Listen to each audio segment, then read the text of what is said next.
Hello, Sober fam, YouTube fam, anyone who's watching, welcome back. If you're new here, welcome. My name is Maria. I also go by That Sober Girl MC, and I talk about my sobriety journey and all of the things that come with sobriety. It's basically living a normal life, but sober.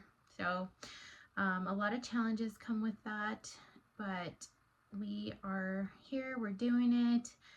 I am extremely proud. I just celebrated 18 months this past weekend, and I honestly never thought I would say that. It's been such an amazing journey. It's been life-changing, as you can imagine, and just so much has happened since getting sober. And if you don't know my story, I struggled with alcohol addiction for literally my whole entire life, it seems like, and I struggled for many years to try to get sober and continuously failed, and ultimately that led me to multiple organ failure back in February of 2024, and I had no other choice but to stay sober.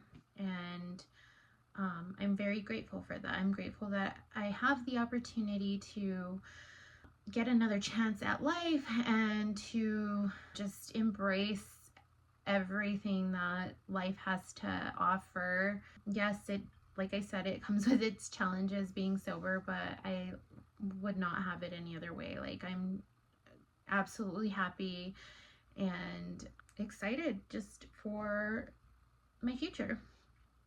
So yeah, just a little backstory there. If you want to hear more, I have previous videos where I discuss all of that, but today I actually just wanted to sit down with you guys and do a little sober yap sesh. That's what I've been calling this series. I guess all of them are yap seshes though, so like either way. Today I'm enjoying an iced coffee.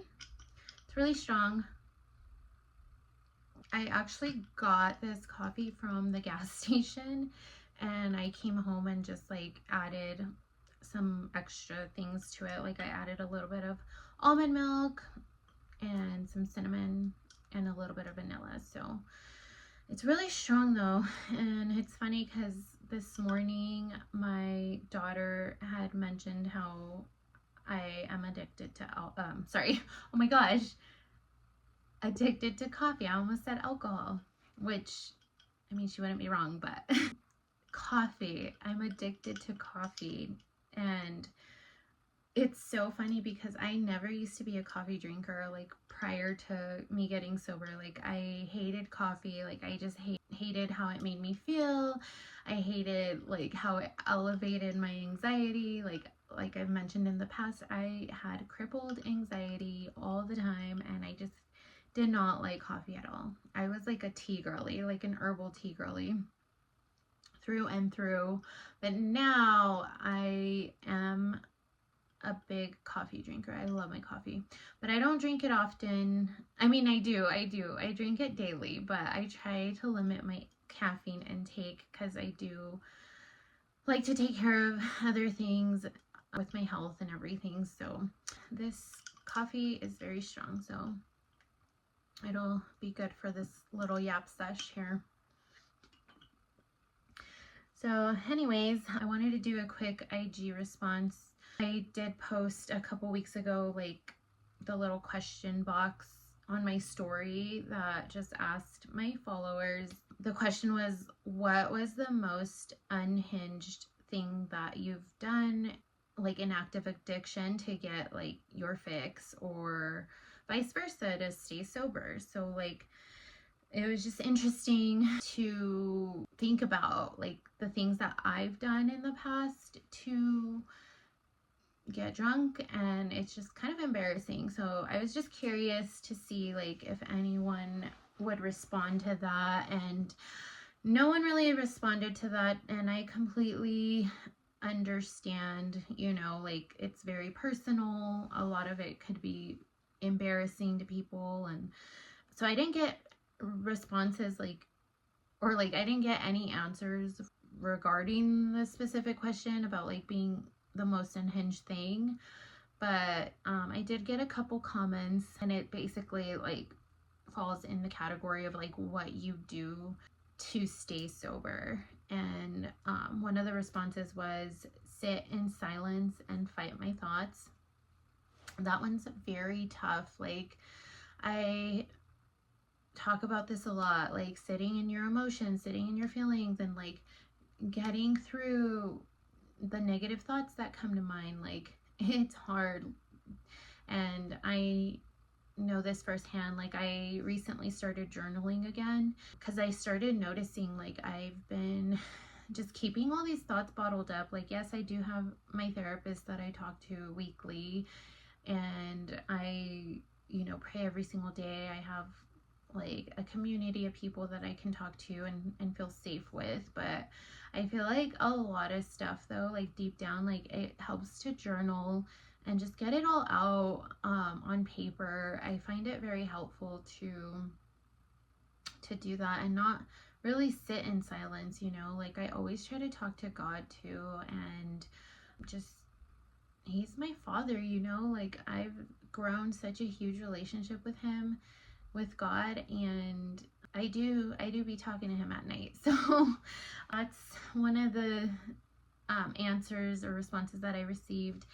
Another one is jogging and doing breath work. And yes, exercise is one of my top priorities. Like, I absolutely have to exercise, not on a daily basis. I do it almost daily, but it is part of my life now. Like, it's part of my lifestyle.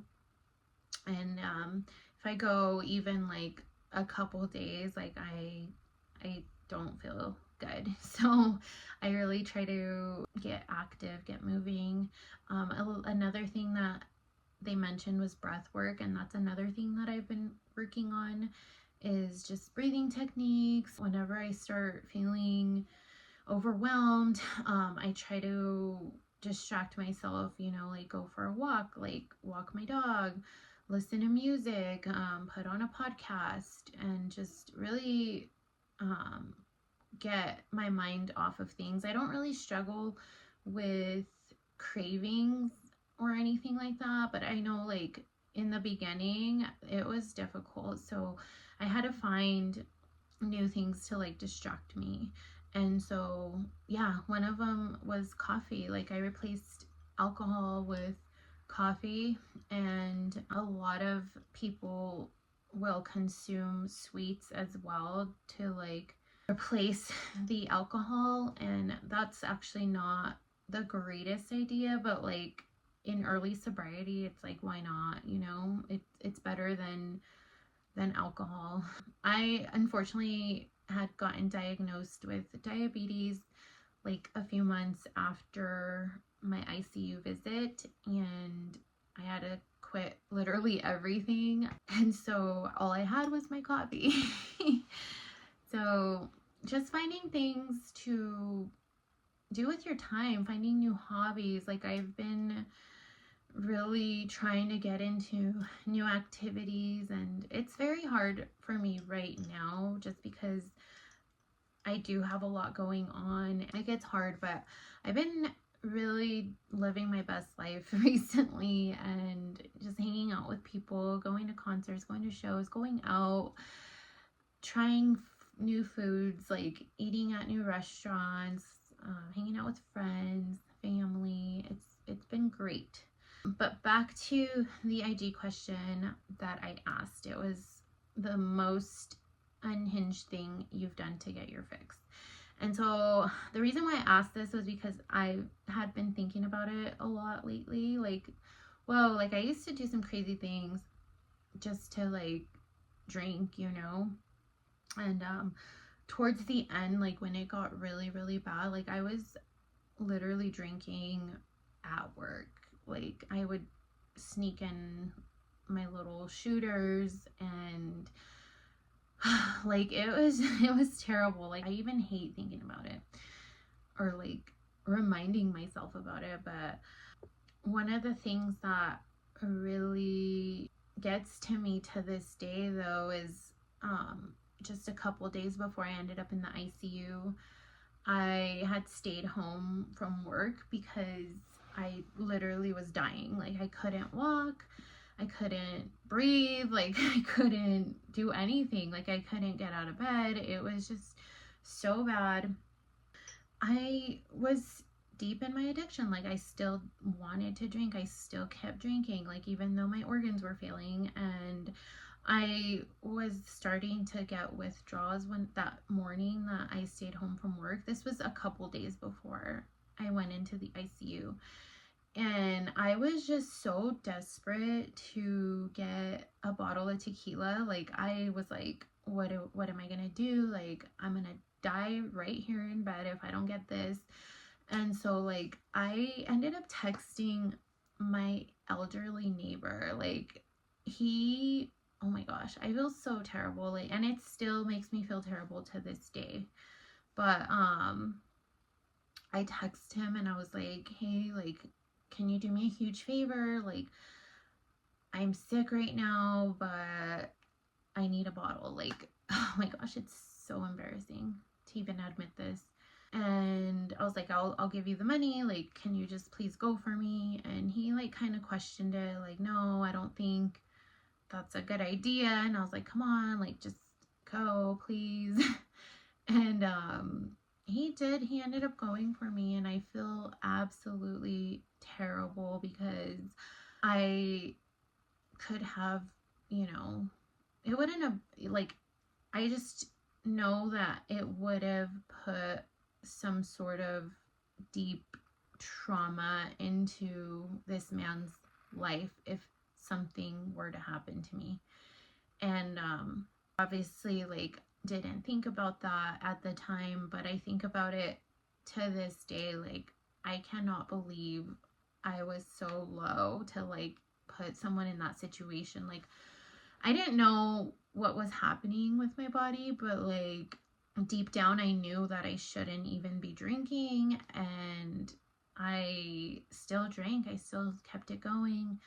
Anyways, he ended up going, and 2 days later I'm in the ICU, and I talked to him recently and apologized, which I apologized many times about this because I absolutely feel terrible. But yeah, I was just like, dude, I am so sorry. Like, I just can't believe I put you in that situation. And it's just like sad, the things that you put your loved ones through when you're in addiction. Like, you don't realize like how it's affecting every single person around you. And yeah, it's just like, that's probably like the most unhinged thing I've done to get my fix. And that's another reminder of why I don't drink. I don't want to be this person anymore. That person from 2024 and beyond is like dead. Like, she no longer exists.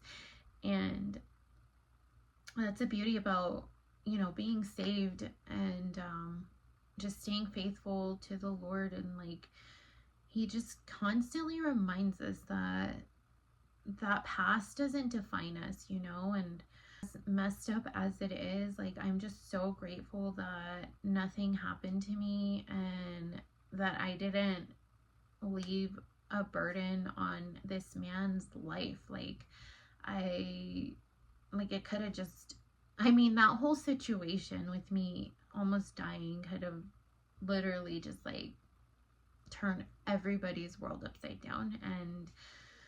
And it would have been because of selfishness and my alcohol addiction. And I'm just so thankful to God that we're no longer serving that. I am pretty confident that I never will. It's just not even worth it. It's disgusting. Like, it makes you behave differently. You're a whole different person. Like, And that's not the way I want my girls to see me. Like, that's not the way that I want the world to view me. Like, I want the world to be like, this woman is a woman of God, and like that's what the main goal is, to serve the Lord and just do what's right. And like, that's why I'm so big on sharing my story and my testimony, because I want to be able to help others like get out of this cycle that you may have gotten yourself into. And it's so hard. Like, I know this firsthand. I struggled for years, but it's possible. It's 100% possible. You just need to stay strong and reach out to people. Like, get professional help if you're like really deep in it. I had gotten professional help, kind of. I saw a doctor, and she literally was like, if you keep drinking the way you do, you're going to do damage. And I didn't listen. And so I'm just letting you guys know, like, it's not worth it. If you are struggling, please seek help. If it's from a counselor, like, get with a counselor, get with your primary care doctor, go to rehab if you need to. Like, just get to where you need to be just to be able to overcome this, because it is a messed up thing. Like, you do some crazy things that you wouldn't do sober minded. So yeah, that was just something that's been on my mind lately. Like, just the horrible things that we do just to like get drunk or high or whatever it is that we're addicted to. And all right, guys.